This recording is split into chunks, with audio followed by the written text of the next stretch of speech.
Hello friends, welcome back to my channel. ഇന്നത്തെ video എന്ന് പറയുന്നത് നല്ലൊരു ഫേസ് പാക്കാണ് കാണിക്കുന്നത്. അത് നമ്മുടെ ഫേസിലൊക്കെ അപ്ലൈ ചെയ്യുന്നതുകൊണ്ട് ഫേസ് നല്ല ബ്രൈറ്റ് ആയിട്ടിരിക്കാനും ഷൈൻ ആയിട്ടിരിക്കാനും സ്മൂത്ത് ആയിട്ടിരിക്കാനും നല്ലതാണ്. അതുപോലെ തന്നെ പിഗ്മെൻറ്റേഷനൊക്കെ മാറാനും നമ്മുടെ കണ്ണിനടിയിലുള്ള കറുപ്പൊക്കെ മാറാനായിട്ടൊക്കെ നല്ലതാണ്. ഇത് നിങ്ങൾ ഓരോ ദിവസം ഇടവിട്ട് ഈ ഫേസ് പാക്ക് നിങ്ങൾ അപ്ലൈ ചെയ്യുകയാണെങ്കിൽ നിങ്ങളുടെ ഫേസ് നല്ല ഷൈൻ ആയിട്ടുണ്ടാവും. അപ്പോൾ നമുക്ക് വീഡിയോയിലോട്ട് പോയത് എങ്ങനെയാണ് ചെയ്യുന്നതെന്ന്. അതിന് മുമ്പേ ഞാനതൊക്കെ അപ്ലൈ ചെയ്തിട്ടാണ് വന്നിരിക്കുന്നത്. എൻ്റെ ഫേസൊക്കെ നോക്കാം, നല്ല ബ്രൈറ്റ് ആയിട്ടുണ്ട്, ഷൈൻ ആയിട്ടുണ്ട്. അപ്പോൾ നമുക്ക് വീഡിയോയിലോട്ട് പോകാം. അപ്പോൾ ഞാനൊരു പൊട്ടറ്റോ തൊലിയൊക്കെ കളഞ്ഞ് കട്ട് ചെയ്തെടുത്തിട്ടുണ്ട്. ഇനി ഇത് നന്നായിട്ട് ഗ്രൈൻഡ് ചെയ്തെടുക്കാം. ഇനി ഇത് ഫിൽറ്റർ ചെയ്തെടുക്കാം. അപ്പോൾ ഇത് ഫിൽറ്റർ ചെയ്തെടുത്തിട്ടുണ്ട്. 10 മിനിറ്റ്സ് ഇങ്ങനെ തന്നെ വെക്കാം, കാരണം ഇതിൻ്റെ സ്റ്റാർച്ചാണ് നമുക്ക് ആവശ്യം. അപ്പോൾ 10 മിനിറ്റ്സ് കഴിഞ്ഞിട്ടുണ്ട്. ഇനി ഇതിൻ്റെ സ്റ്റാർച്ച് മാത്രം എടുക്കാം.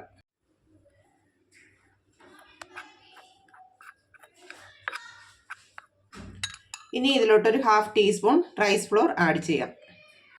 ഇനി ഒരു 1/2 ടീസ്പൂൺ ഹണി ആഡ് ചെയ്യാം. ഇനി ഇതെല്ലാം കൂടെ നന്നായിട്ട് മിക്സ് ചെയ്തെടുക്കാം. ഇനി ഇതിലോട്ടൊരു 1 ടീസ്പൂൺ മിൽക്ക് ആഡ് ചെയ്യാം, റോ മിൽക്ക്. ഇനി ഇതെല്ലാം കൂടെ നന്നായിട്ട് മിക്സ് ചെയ്തെടുക്കാം. അപ്പോൾ ഇത് നന്നായിട്ട് മിക്സ് ചെയ്തെടുത്തിട്ടുണ്ട്. ഇനി ഇത് ഫേസിൽ അപ്ലൈ ചെയ്യാം. ഫേസിലൊക്കെ നല്ല തിക്കായിട്ട് അപ്ലൈ ചെയ്ത് കൊടുക്കുക. ഫേസിൽ മാത്രമല്ല, കഴുത്തിൻ്റെ അവിടെയൊക്കെ നന്നായിട്ട് അപ്ലൈ ചെയ്ത് കൊടുക്കുക. അപ്പം ഞാനിത് ഫേസിലും കഴുത്തിൻ്റെ അവിടെയൊക്കെ നന്നായിട്ട് അപ്ലൈ ചെയ്തിട്ടുണ്ട്. ഇനി ഒരു 15 മിനിറ്റ്സ് കഴിഞ്ഞിട്ട് ക്ലീൻ ചെയ്യാം. അപ്പോൾ ഇത് നന്നായിട്ട് ഡ്രൈ ആയിട്ടുണ്ട്. ഇനി കയ്യിൽ കുറച്ച് വെള്ളം എടുത്തിട്ട് ലൈറ്റായിട്ട് മസാജ് ചെയ്ത് കൊടുക്കാം. അപ്പോൾ 2 മിനിറ്റ്സ് മസാജൊക്കെ ചെയ്തിട്ടുണ്ട്. ഇനി ഫേസ് ക്ലീൻ ചെയ്യാം.